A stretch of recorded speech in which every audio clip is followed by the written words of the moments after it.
Greetings all anonymous members, and all activists from around our world. For the past several years, Anonymous, and activists from around our world, has taken upon itself the task of awakening the masses to the corporate and political corruption that has become a plague to our well-being, and is threatening our very principles to our way of life. The awakening has largely been a success, with a resurgence of activism and constitutional demonstrations across America, as well as a surge from the populace of the world, demanding their own freedom and liberty. This effort has often been associated with unplugging from this so-called matrix. This is your last chance. After this, there is no turning back. You take the blue pill, the story ends.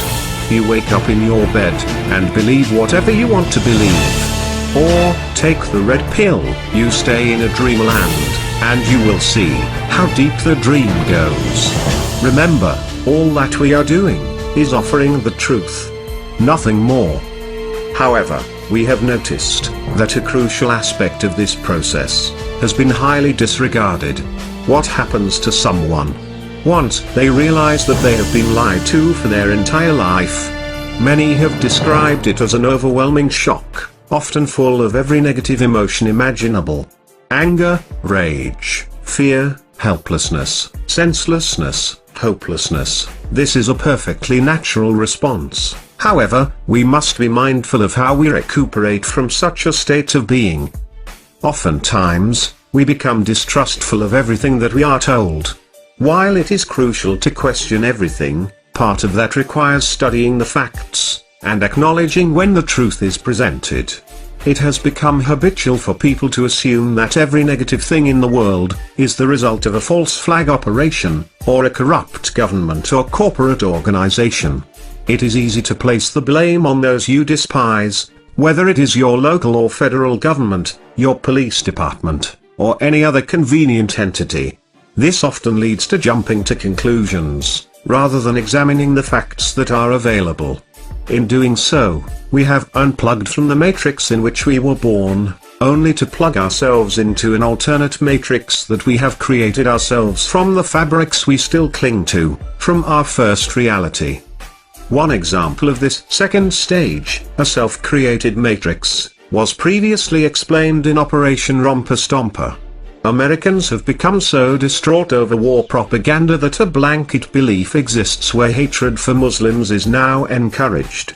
If one changes their viewpoint after studying the facts about the alleged infiltration of our government by the Muslim Brotherhood, one would quickly realize that this descendant of the Third Reich is supported by other forms of the Nazi menace that ravaged the world during World War II, the very same entities that were funded and supplied by United States corporations, in order to turn war into profit, for business, that we know today.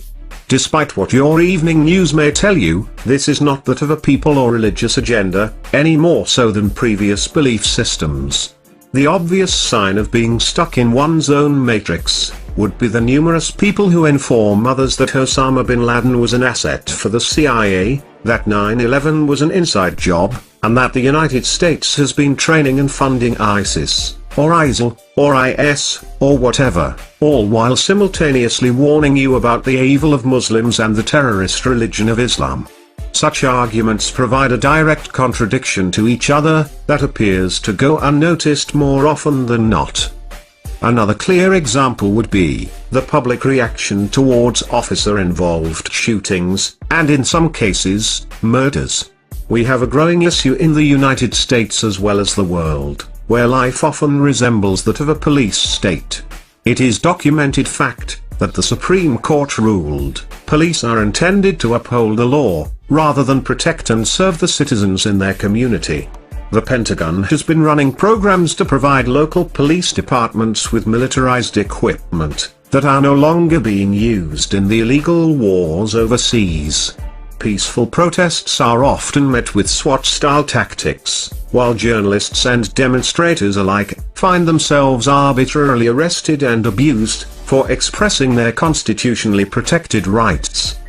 training courses for law enforcement such as Urban Shield, work with police officers to respond more like a tactical military force against their own citizenry, rather than peacekeepers meant to maintain order and security. Laws are being passed that further strip the people of these rights, criminalizing what should be considered an obligation by any self-respecting citizen of the world. However, despite all of the causes for the rise of such tyranny, we see activists, who do no more than blame an individual, regardless of what the facts may show. Far too many people would rather stand on the street and scream, "Fuck the police," at the top of their lungs, than propose legislation that calls for revised training and officer accountability. We see the mentality flooding the streets, that all cops are bastards.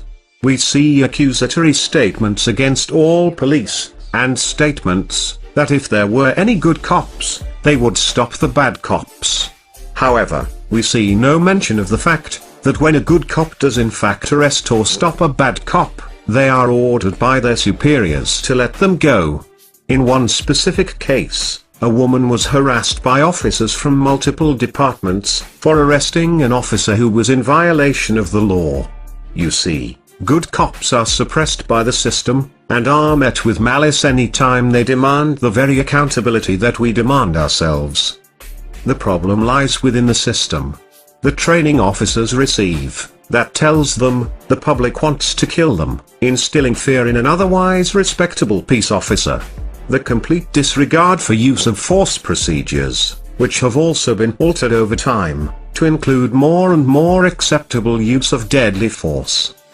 And finally, we see these examples playing out through what is supposed to be our own media. It is now common for people to disregard the mainstream media, as being factless and biased on any given story. We often criticize media for taking things out of context, and manipulating a story to suit their own opinion, rather than presenting the facts without alteration. We know that nothing is fair and balanced, because all too often, a story with multiple facilitators only has one side. There is always more than one side to any story, and it is a conscious decision to pretend there is not. Unfortunately, we are now in an age where our own independent media sources are guilty of the very practices that are condemned against the mainstream media. We are stuck in a paradigm where we have decided the truth from an early stage, and rather than evaluating the evidence available, people would rather seek out only the information that confirms their beliefs. Sense of integrity has been lost. Credible source material has become rare. For many, the line between news and satire has been practically eliminated. The worst of all of this is that we as a movement have allowed this to happen. These are the reasons that Anonymous has decided to launch Operation Matrix. You have had your time to unplug from the first Matrix. You have fed off of emotion and bias that created your own second Matrix. Now, it is time to unplug completely. Truth is indisputable, opinion is not. Anonymous is an idea. It is the idea that truth shall prevail. It is the idea that bias should not dictate our lives, or the lives of anyone else. It is an idea that everyone, regardless of occupation, race, religion, or background, has the right to justice, to freedom. It is the idea that humanity is one. It is time to stop letting our emotions override rational thought. It is time to stop letting the system divide us amongst ourselves. This is not us versus the police, it is not us versus veterans and active duty military, it is not Christian versus Muslim, it is none of these things that the media would like you to believe. It is us versus a system that has become corrupt. It is time to return to truth and fact. We are Anonymous. We are Legion. We do not forgive. We do not forget. Operation Matrix is now engaged.